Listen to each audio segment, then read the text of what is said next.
Hello friends, वेदना stories में आपका स्वागत है। मेरी आज की कहानी है रिश्ता। विनोद हाईवे पर गाड़ी चला रहा था। सड़क के किनारे उसे एक 12-13 साल की लड़की तरबूज बेचती दिखाई दी। विनोद ने गाड़ी रोककर पूछा, तरबूज की क्या रेट है बेटा?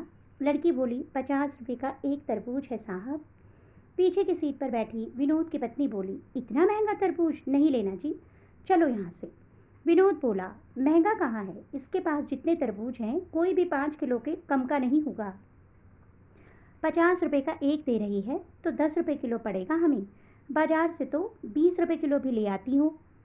विनोद की पत्नी ने कहा, तुम रुको, मुझे मोल भाव करने दो।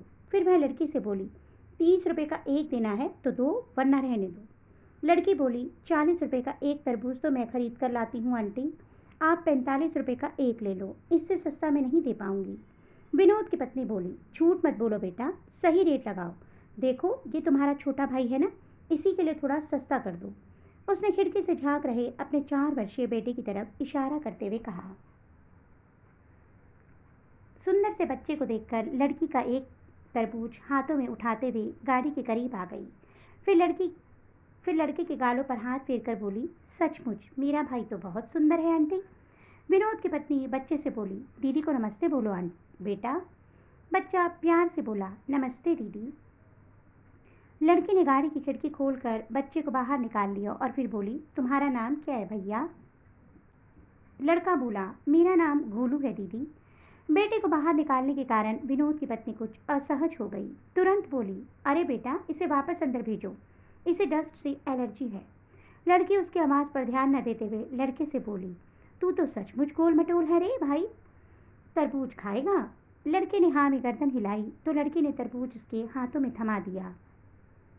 5 किलो का तरबूज गोलू नहीं संभाल पाया। तरबूज फिसल कर उसके हाथ से नीचे गिर गया और फूट कर 3-4 टुकड़ों में बट गया। तरबूज के गिर कर फूट जाने से लड़का रोने लगा। लड़की उसे पुचकारते हुए बोली, अरे भाई रो मत, मैं दूसरा लाती हूँ। फिर वह दौड़ कर गई और एक और बड़ा सा तरबूज उठा लाई।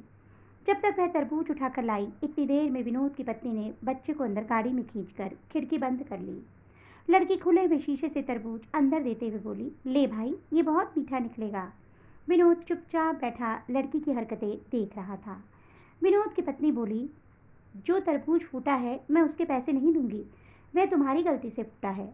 लड़की मुस्कुराते हुए बोली, उसको छोड़ो आंटी, आप इस तरबूज के पैसे भी मत देना, ये मैंने अपने भाई के लिए दिया है। इतना सुनते ही विनोद और उसकी पत्नी दोनों एक साथ चौंक पड़े। विनोद बोला, नहीं बिटिया, तुम अपने दोनों तरबूज के पैसे लो। फिर 100 का नोट उस लड़की की तरफ बढ़ा दिया। लड़की हाथ के इशारे से मना करते हुए वहां से हट गई और अपने बाकी बचे हुए तरबूजों के पास जाकर खड़ी हो गई। विनोद भी गाड़ी से निकलकर वहां आ गया था। आते ही बोला, पैसे ले लो बेटा, वरना तुम्हारा बहुत बड़ा नुकसान हो जाएगा। लड़की बोली, माँ कहती है जब बात रिश्तों की हो तो नफ़ा नुकसान नहीं देखा जाता। आपने गोलू को मेरा भाई बताया, मुझे बहुत अच्छा लगा।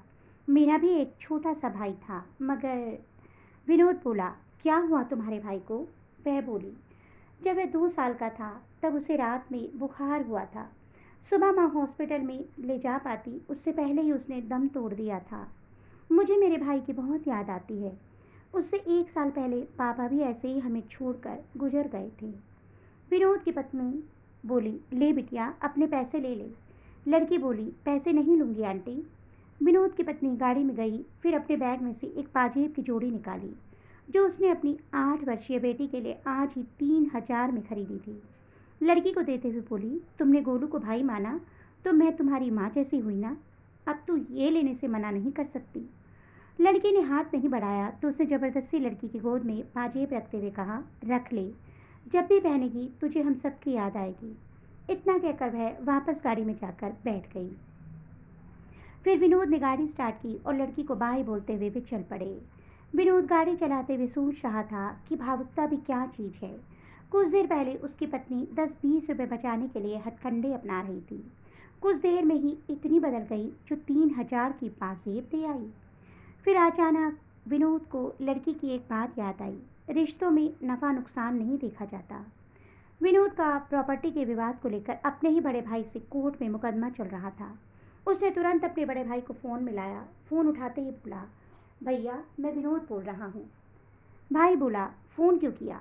विनोद बोला, भैया आप वो मेन मार्केट वाली दुकान ले लो, मेरे लिए मंडी वाली छोड़ दो, और वो बड़े वाला प्लॉट भी आप ले लो, मैं छोटे वाला ले लूँगा। मैं कल ही मुकदमा वापस ले रहा हूँ। सामने से काफ़ी देर तक आवाज़ नहीं आई। फिर उसके बड़े भाई ने कहा, इससे तो तुम्हें बहुत नुकसान हो जाएगा छोटे। विनोद बोला, भैया आज मुझे समझ में आ गया है कि रिश्तों में नफ़ा नुकसान नहीं देखा जाता, एक दूसरे की खुशी देखी जाती है। उधर से फिर खामोशी छा गई। फिर विनोद को बड़े भाई की रोने की आवाज़ सुनाई दी। विनोद बोला, रो रहे हो क्या भैया? बड़ा भाई बोला, इतने प्यार से पहले बात करता तो सब कुछ मैं तुझे दे देता रे। अब घर आ जा, दोनों प्रेम से बैठकर बंटवारा करेंगे। इतनी बड़ी कड़वाहट कुछ मीठे बोल बोलते ही न जाने कहाँ चली गई थी। कल जो एक एक इंच जमीन के लिए लड़ रहे थे, वे आज भाई को सब कुछ देने के लिए तैयार हो गए थे। तो दोस्तों, कहानी की एक ही सीख है कि त्याग की भावना रखिए।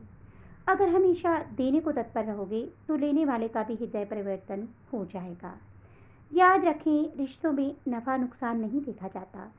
अपनों को करीब रखने के लिए कभी कभी अपना हक भी छोड़ना पड़ता है। तो दोस्तों, आपको मेरी ये कहानी कैसी लगी?